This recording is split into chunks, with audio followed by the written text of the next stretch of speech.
అందరికీ నమస్తే. Welcome to our channel.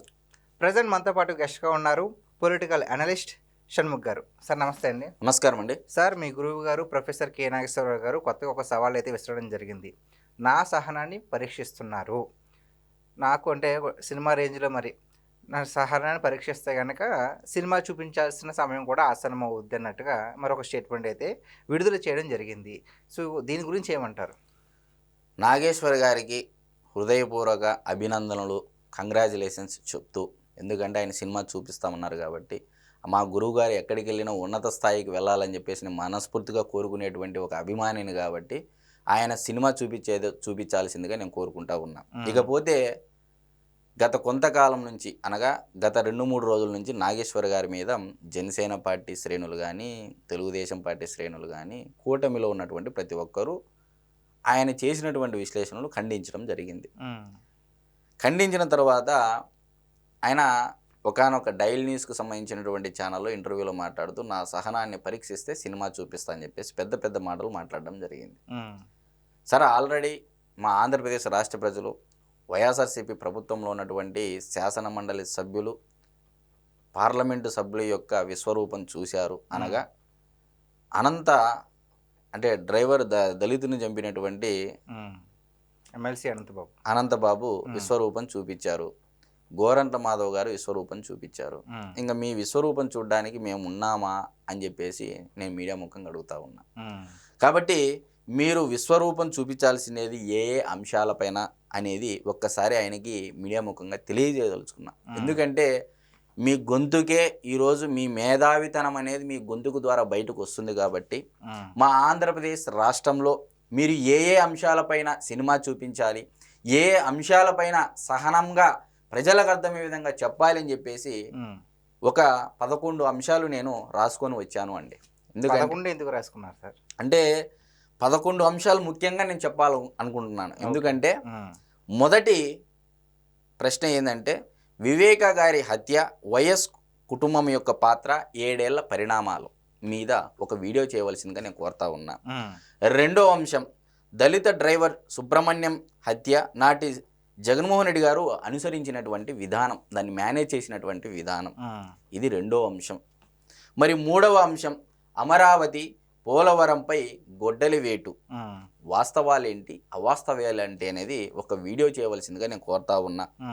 మరి విశాఖలో గత ప్రభుత్వ హయాములో ప్రొక్లైన్ అనగా జేసీబీల యొక్క పాలన, భూ కబ్జాలు, ఆరోపణలపైన ఒక వీడియో చేయవలసిందిగా నేను కోరుతా ఉన్నా. రాయలసీమ సాగునీటి ప్రాజెక్టుల విధ్వంసము వైసీపీ హయాంలో ఏ విధంగా జరిగింది, నిజంగా రాయలసీమ ముద్దుబిడ్డ జగనన్న అది నిజమా కాదా అనే అంశం పైన వీడియో చేయవలసిందిగా నేను కోరుతా ఉన్నా. విధ్వంస పాలనతో పరిశ్రమల పరార్ అనే అంశం పైన కూడా ఒక వీడియో చేయవలసిందిగా నాగేశ్వర్ గారిని నేను కోరుతా ఉన్నా. జగన్ మోహన్ రెడ్డి గారి యొక్క ఆస్తులు, వారి యొక్క కుటుంబ వివాదాలు, మరి తల్లి విజయమ్మ గారు, చెల్లి షర్మిలమ్మ గారు పడుతున్నటువంటి బాధలు, కోర్టు కీడ్చినటువంటి వైనం పైన ఒక వీడియో చేయవలసిందిగా నేను కోరుతా ఉన్నా. మరి అదేవిధంగా కుటుంబ సభ్యుల పైన వికృతమైనటువంటి వ్యాఖ్యలు సోషల్ మీడియా వేదిక ద్వారా ఏ విధంగా చేశారు, 2024 సార్వత్రిక ఎన్నికల ముందు, తరువాత వ్యక్తిత్వ హననం ఏ విధంగా చేశారనే అంశం పైన వీడియో చేయవలసిందిగా నేను కోరుతా ఉన్నా. మరి అదేవిధంగా కల్తీ మద్యం, ఆలయాలపై దాడులు, అపవిత్ర కార్యక్రమాలపైన మీ యొక్క విశ్లేషణ ఒక వీడియో చేయవలసిందిగా నేను కోరుతా ఉన్నా. అతి ముఖ్యంగా సనాతన హిందూ ధర్మం పైన చేసినటువంటి దాడి ఒక పద్ధతి ప్రకారం, అతి ముఖ్యంగా శ్రీశైలము, శ్రీకాళహస్తి, తిరుమల తిరుపతి దేవస్థానం, సాక్షాత్తు కలియుగ దైవం శ్రీ వెంకటేశ్వర స్వామి పైన విడతల వారీగా పవిత్రతను దెబ్బతీసే విధంగా చేసినటువంటి వైనం పైన ఒకసారి వీడియో చేయవలసిందిగా నేను కోరుతా ఉన్నా. అతి ముఖ్యంగా కల్తీ మద్యం, లిక్కర్ స్కామ్, ఇసుక, శాండ్, వైను, మైను ఏ విధంగా గత 5 ఏళ్ల పరిపాలనా కాలంలో దోచేశారు ఒక పద్ధతి ప్రకారం పైన ఒక వీడియో చేయవలసిందిగా నేను కోరుతా ఉన్నా. పేటీఎం ద్వారా విష ప్రచారాలు, ఎవరైనా సరే ఒక ప్రశ్న వేస్తే బూతులతో దాడి, బెదిరింపు ధోరణులు ఏ విధంగా జరిగాయో గత 5 ఏళ్ల ప్రభుత్వ పరిపాలనలో ఒక వీడియో చేయవలసిందిగా నేను కోరుతా ఉన్నా. అతి ముఖ్యంగా చివరగా నా బీసీలు, నా ఎస్సీలు, నా ఎస్టీలు అని చెప్పేసి మా రాష్ట్ర మాజీ ముఖ్యమంత్రి జగన్మోహన్ రెడ్డి గారు అనడం జరిగింది. మరి ఆ బీసీలు ఎంతమంది హత్య గావింపబడ్డారు, ఎస్సీలు ఎంతమంది హత్య గావింపబడ్డారు, ఎస్టీలు ఎంతమంది హత్య గావింపబడ్డారు అనేటువంటి అంశం పైన జగన్మోహన్ రెడ్డి గారు ఏ విధంగా భయభ్రాంతులకు గురి చేశారు నా బీసీలను, నా ఎస్సీలను, నా ఎస్టీలను అనేటువంటి అంశం పైన ఒక వీడియో చేయవలసిందిగా నేను కోరుతా ఉన్నా. ఇప్పుడు 11 అంశాలు చెప్పారు కదండి, వీటిలో ఒక్క అంశం పైన ఆయన కనీసం టచ్ చేసే అవకాశం ఉందంటారా? ఇప్పటి వరకు చేశారా ఆయన? నేను అడుగుతా ఉన్నా. మీరు ఎప్పుడైనా చూసారా ఆయన వీడియోలు? లేదు. ఈ అంశాలపైన ఎప్పుడైనా వీడియోలు చేయడం మీరు అందరూ చూసారా? లేదు. మరి ఈయన ఎలా అవుతాడు ప్రొఫెసరు?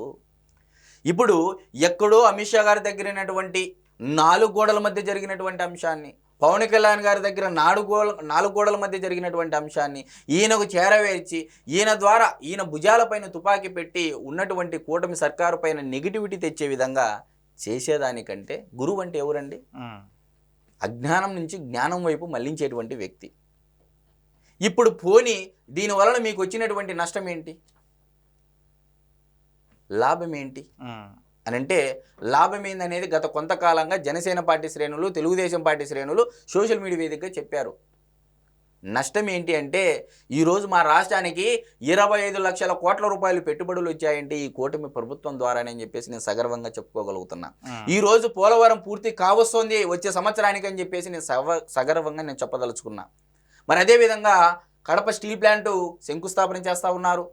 ఆల్రెడీ పుట్టపర్తిలో ఏఎంసీఏ ఫైటర్ జెట్ ప్లాంట్ కూడా శంకుస్థాపన చేయడం జరిగింది.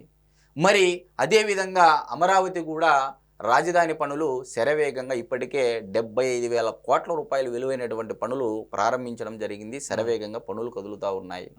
మరి సంక్షేమ పథకాలు దేశంలో ఏ రాష్ట్ర ప్రభుత్వము, వన్స్ అగైన్ ఐమ్ రిపీట్, దేశంలో ఏ రాష్ట్ర ప్రభుత్వము ఇంక్లూడింగ్ నాగేశ్వర్ గారి యొక్క రాష్ట్రమైనటువంటి తెలంగాణ రాష్ట్రం కూడా 4,000 రూపాయలు పెన్షన్ ఇవ్వట్లేదని చెప్పేసి నేను సవగరంగా చెప్పుకోవడానికి ఇప్పుడు ఉన్నటువంటి కూటమి సర్కారే కారణం అని చెప్పేసి నేను నాగేశ్వర్ గారిని మీడియా ముఖంగా తెలియజేసుకుంటా ఉన్నా.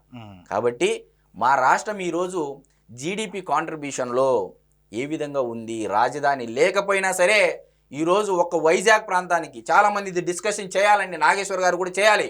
ఈరోజు దేశంలో బిలియనీర్స్ మొత్తం ఫార్చ్యూన్ 500 జాబితాలో ఉన్నటువంటి కంపెనీలు, దేశానికి 4 కంపెనీలు వస్తే 3 కంపెనీలు ఆంధ్రప్రదేశ్ రాష్ట్రానికి తీసుకొచ్చినటువంటి ఘనత నారా లోకేష్ గారిది, పవన్ కళ్యాణ్ గారిది, నారా చంద్రబాబు నాయుడు గారిది.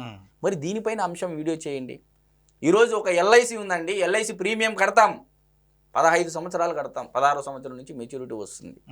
మరి కూటమి ప్రభుత్వం ఇంత ఇన్సెంటివ్స్ ఇస్తూ ఉంది. దీని ద్వారా ప్రభుత్వ ఖజానాకు 15 ఏళ్ళు, 10 ఏళ్ళు, 5 ఏళ్ళు గవర్నమెంట్ ఇచ్చినటువంటి పాలసీ ఏదైతే టార్గెట్ ఉందో దాని తర్వాత ఇంత ఆదాయం వస్తుంది ప్రభుత్వ ఖజానాకు అని చెప్పేసి దీనిపైన వీడియో చేయండి. మీ మీద ఇంకా గౌరవం పెరుగుతుంది మాకు. లేదా మా ఆంధ్రప్రదేశ్ రాష్ట్రానికి కేంద్ర ప్రభుత్వ ప్రాయోజిత పథకాల ద్వారా ఇన్ని నిధులు రాబట్టచ్చు అని చెప్పేసి మా నారా లోకేష్ గారికి, మా పవన్ కళ్యాణ్ గారికి, మా చంద్రబాబు నాయుడు గారికి, లేదా జగన్మోహన్ రెడ్డి గారికి కూడా ఒక లేఖ రాసి తెలియజేయండి అని చెప్పేసి నేను కోరుతా ఉన్నా. ఇక్కడ రాజకీయాలు వద్దు, కేవలం మా ఆంధ్రప్రదేశ్ రాష్ట్రం యొక్క అభివృద్ధి, సంక్షేమం, ప్రజల ఆదాయ ప్రమాణాలు, జీవన ప్రమాణాలు నిరంతరం పెరుగుతూ ఉండాలనేదే మా యొక్క ఆంధ్రప్రదేశ్ రాష్ట్ర యువత కోరిక అని చెప్పేసి నాగేశ్వర్ గారికి తెలియజేసుకుంటా ఉన్నా. కాబట్టి మీ సినిమా చూపించేదేందో పైన చెప్పినటువంటి 11 అంశాలపైన మీరు సినిమా చూపిస్తే, మీ యొక్క గొంతుకు ద్వారా మీరు సినిమా చూపిస్తే నేను కూడా చూడాలి అని చెప్పేసి నేను మనస్ఫూర్తిగా కోరుకుంటా ఉన్నా. ఓకే, చూసారు కదండి, షణ్ముఖ్ గారు ప్రస్తావించినటువంటి 11 అంశాలపైన కూడా మరి ప్రొఫెసర్ నాగేశ్వరరావు గారు ఒక మంచి విశ్లేషణ ఇస్తే కనుక ఆ తర్వాత సినిమా చూపిస్తారో లేదంటే మరి సినిమా ఏ విధంగా చూపించగలరో ప్రజలకు కూడా ఒక అవగాహన వస్తుంది అని చెప్పేసి షణ్ముఖ్ గారు చెప్తున్నారు. మరి ఈ వీడియో పైన, ఈ అంశం పైన మీ విలువైన అభిప్రాయాన్ని కామెంట్ రూపంలో తెలియజేయండి. థ్యాంక్ యూ అండి. నమస్కారం.